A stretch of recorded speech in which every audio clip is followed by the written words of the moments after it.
पुरुषोत्तम परमात्मा पूरन विश्वादीश। आदि पुरुष अविचल तू ही, तो ही नमो शीश। सभी प्रभु भक्तों का कृष्ण कबीरा चैनल पर स्वागत है। आइए जानते हैं कि धर्म का प्रयोजन क्या है और धर्म की जड़ क्या है। हमें लोक और परलोक में सुख मिले तथा आत्म ज्ञान मिले और अंत में मोक्ष भी मिल जाए। इस कारण संसार के सभी मतों के लोग धर्म का अनुष्ठान करते हैं। सबकी श्रद्धा केवल सुख शांति और परम धाम के लिए ही होती है, चाहे उन्होंने धर्म का अर्थ कुछ भी समझ रखा हो। इस कारण सभी मजहब वालों के यहाँ धर्म आचरण के यही प्रयोजन हैं। गीता अध्याय 18 के 62वें श्लोक में बताया है, त्वमेव शरणं गच्छ सर्वभावेन भारत, तत्पश्चात् आत्परम शांतिम स्थानम प्रयस्यसि शाश्वतम। अर्थ, हे भारत, तू सब प्रकार से उस परमेश्वर की ही शरण में जा। उस परमात्मा की कृपा से ही तू परम शांति को तथा सनातन परम धाम को प्राप्त होगा। गीता अध्याय 18 के 66वें श्लोक में बताया है, सर्वधर्मान् परित्यज्य माम एकम शरणं व्रज, अहम त्वा सर्व पापेभ्यो मोक्षयिष्यामि मा शुचः। संपूर्ण धर्मों का अर्थात संपूर्ण कर्तव्य कर्मों को मुझ में त्याग कर तू केवल एक मुझ सर्वशक्तिमान सर्व आधार परमेश्वर की ही शरण में जा। मैं तुझे संपूर्ण पापों से मुक्त कर मोक्ष प्राप्त करा दूंगा, तू शोक मत कर। रामायण में भी धर्म के बारे में बताया है, परहित सरिस धर्म नहीं भाई, पर पीड़ा सम नहीं अधमाई। परम धर्म विजित वेद अहिंसा, पर निंदा सम अग्नि गिरीशा। धर्म परायण सोई कुल चाता, राम चरण जाका मनुराता।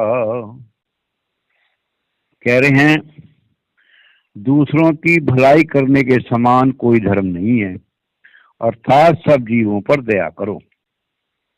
और दूसरों को दुख देने के समान कोई अधर्म नहीं है, अर्थात जीवों को दुख देना सबसे बड़ा पाप है। और आगे कहा है, वेदों में लिखा है कि जो धर्म हिंसा नहीं करता वह धर्म सबसे बड़ा है, अर्थात जो जीवों को नहीं सताता वह धर्म बड़ा है।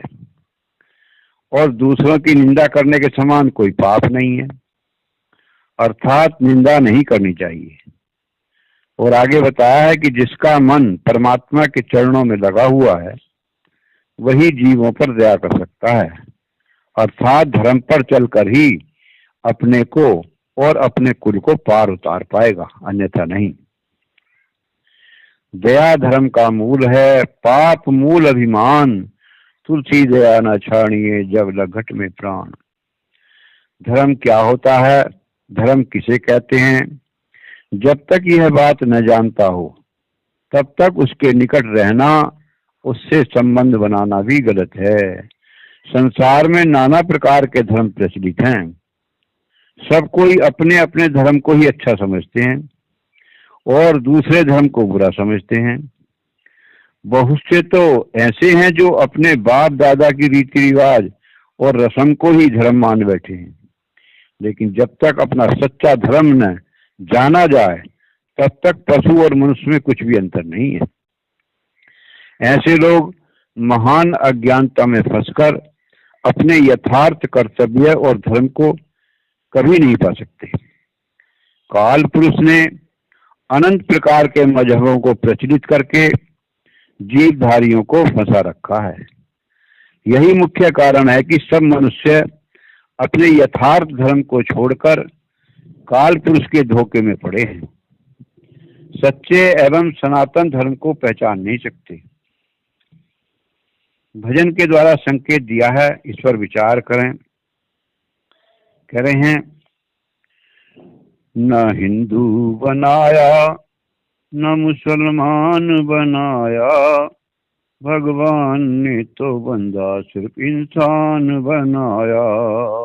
न हिंदू बनाया न मुसलमान बनाया, भगवान ने तो बंदा सिर्फ इंसान बनाया। लेते ही जन्म पड़ गए जंजाल मजहब के, कानों में गूंजने लगे सुरताल मजहब के।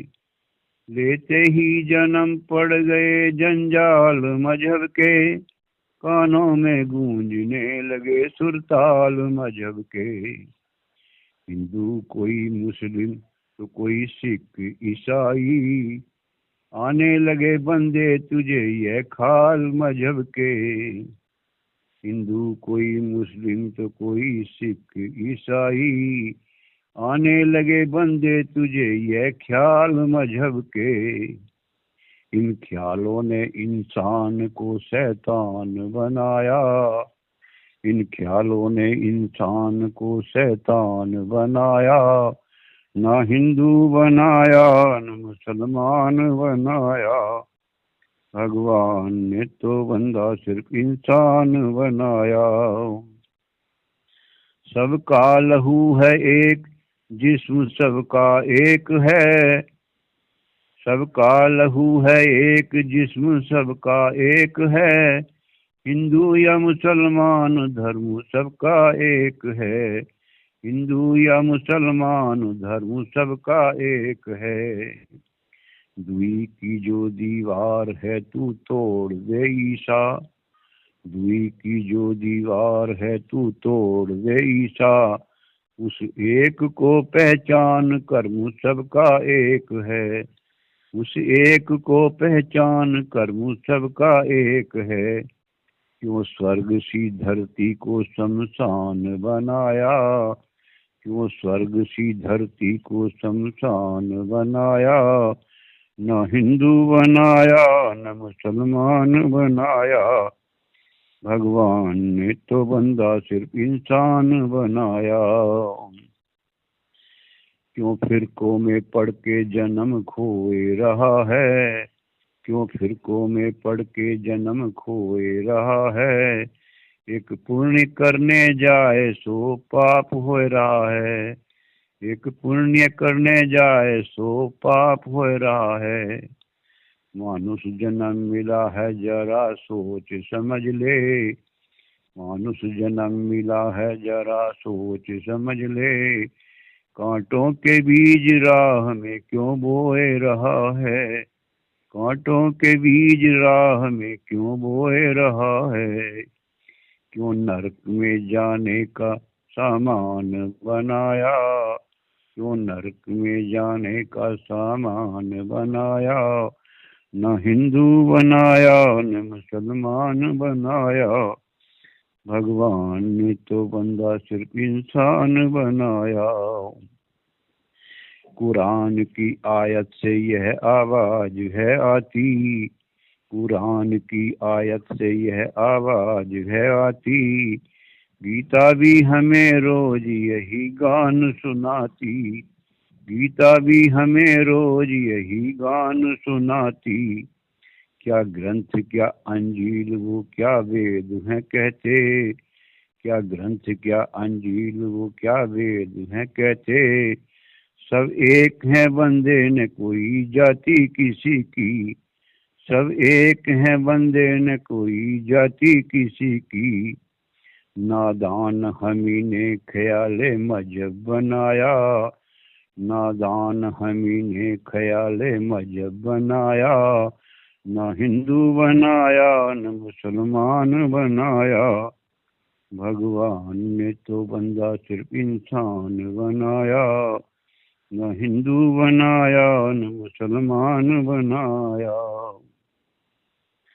जो सच्चे मनुष्य हैं, जिन्होंने यथार्थ मनुष्यत्व को पाया है, वे ही धर्म की महिमा को जान सकते हैं।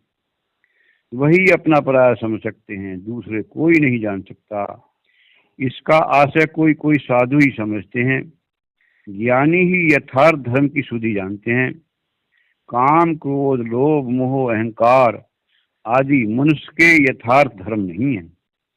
अपना धर्म तो वह है जिससे केवल अपना स्वरूप जाना जाए।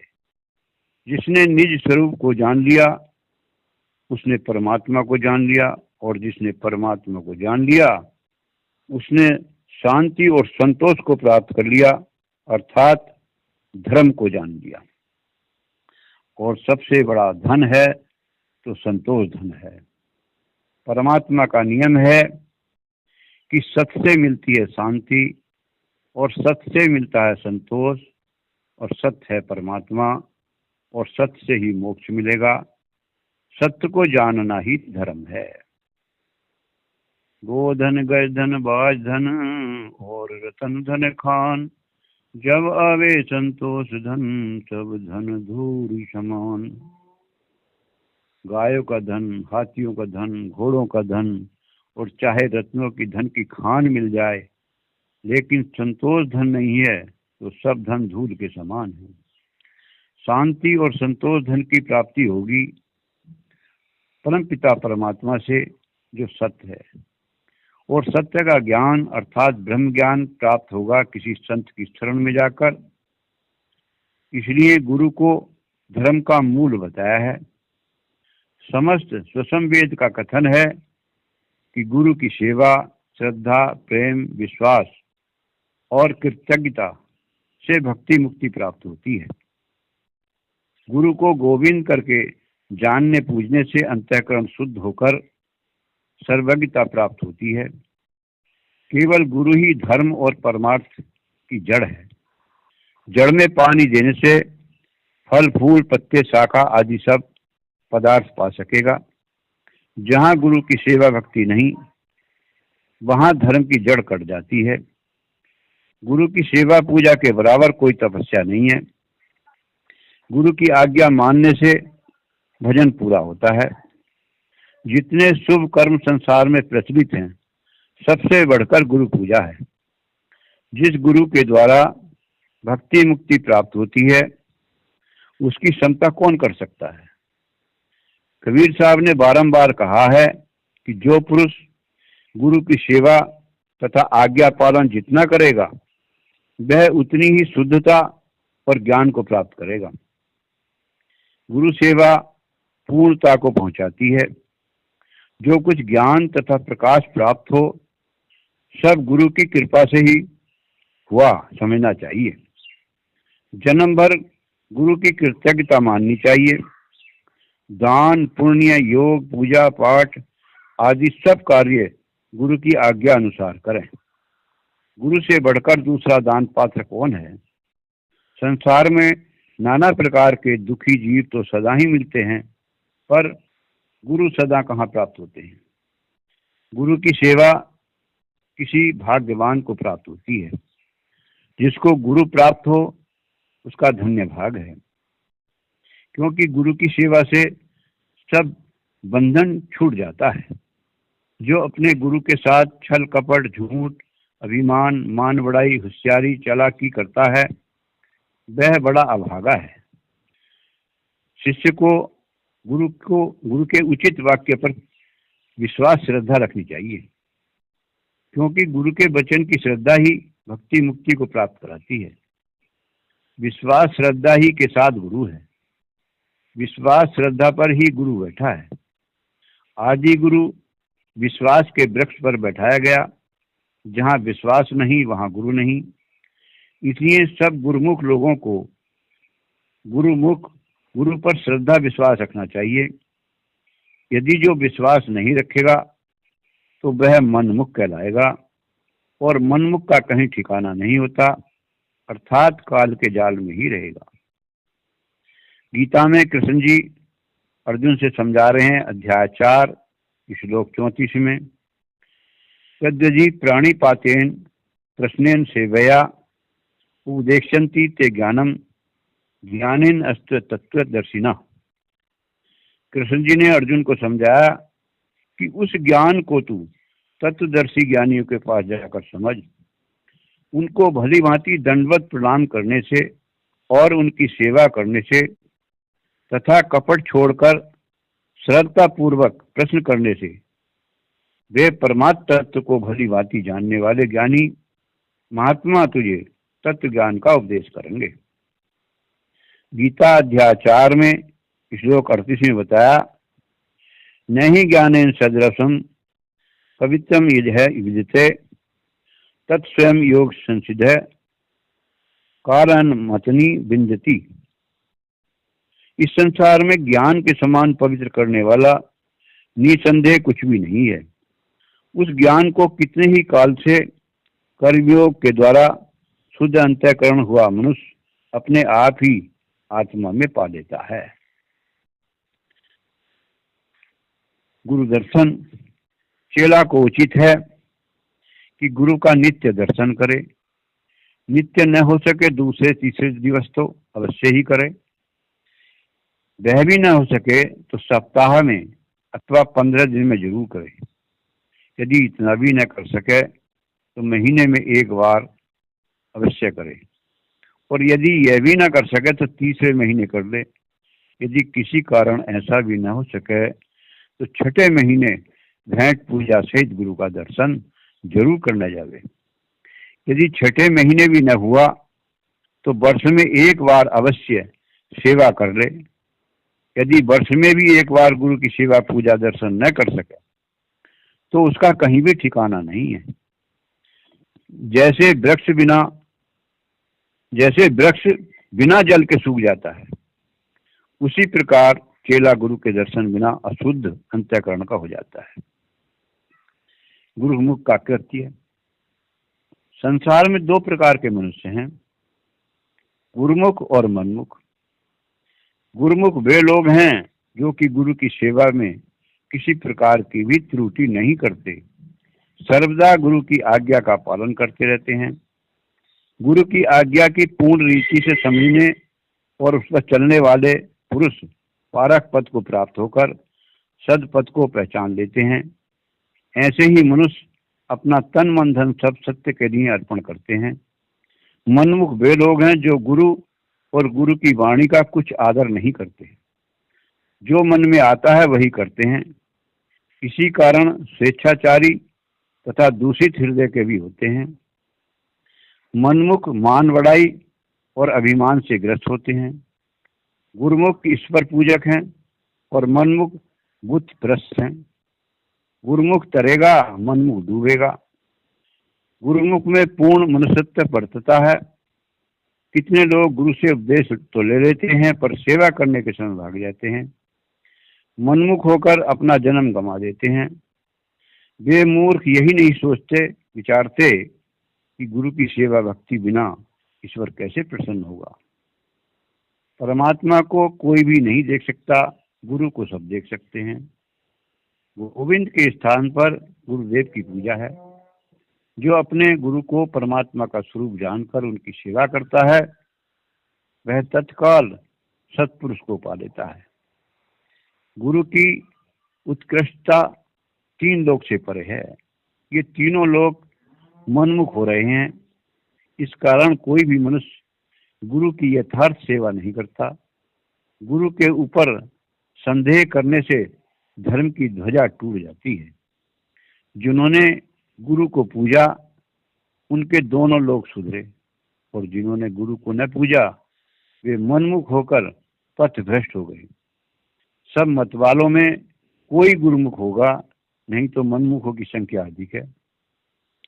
मनुष्य को उचित है कि गुरु के अधीन रहे, सर्वदा उसकी आज्ञा का पालन करे, पूरी प्रतिष्ठा से गुरु के सन्मुख रहे, कभी ऊंचे स्वर में न बोले। चारों युगों में कबीर साहब समझाते आए हैं, अनंत ग्रंथ वर्णन किए हैं, जो कि स्वसंवेद नाम से प्रसिद्ध है। शब्द का जो यथार्थ लक्ष्य हो उसे सार शब्द कहते हैं। उसको जो पहचाने वह हंस है, वही मुक्त है। जब सार शब्द सूक्ष्म से स्थूल हुआ, बिंदी रूप झाई प्रकट हुई, उसी से सब सृष्टि उत्पन्न हुई। समस्त संसार में यह बिंदी है, केवल उसी एक बिंदी से सब संसार है। वही बिंदी को जानना धर्म है। भजन के द्वारा कह रहे हैं कि धर्म की रेल चल रही है। रेल धर्म की चलती, कोई बैठो आके। रेल धर्म की चलती, कोई बैठो आके। यह संसार मुसाफिर खाना, यह संसार मुसाफिर खाना। इसमें लगे रहा आना जाना, इसमें लगे रहा आना जाना। जिसमें हो बैठन की चाहना, जिसमें हो बैठन की चाहना। टिकट उसी को मिलती, कोई बैठो आके। रेल धर्म की चलती, कोई बैठो आके। सतगुरु बाबू टिकट बांटता, सतगुरु बाबू टिकट बांटता। सबके न्यारे न्यारे काटता। कोई भी ले लो नहीं नाटता, कोई भी ले लो नहीं नाटता। होती नहीं कोई गलती, कोई बैठो आके। रेल धर्म की चलती, कोई बैठो आके। ड्राइवर बैठ गया इंजन में, ड्राइवर बैठ गया इंजन में। सकल गाड़ी जिसके बंधन में, सकल गाड़ी जिसके बंधन में। यहाँ का तार पहुँचा लंदन में, यहाँ का तार पहुँचा लंदन में। घंटी सांस की हिलती, कोई बैठो आके। रेल धर्म की चलती, कोई बैठो आके। हिंदू मुस्लिम सिख ईसाई, हिंदू मुस्लिम सिख ईसाई। आओ मिलकर बैठो भाई, आओ मिलकर बैठो भाई। सतगुरु जी की कृपा सहाई, सतगुरु जी की कृपा सहाई। घड़ी टैम नहीं टलती, कोई बैठो आके। रेल धर्म की चलती, कोई बैठो आके। सत साहिब।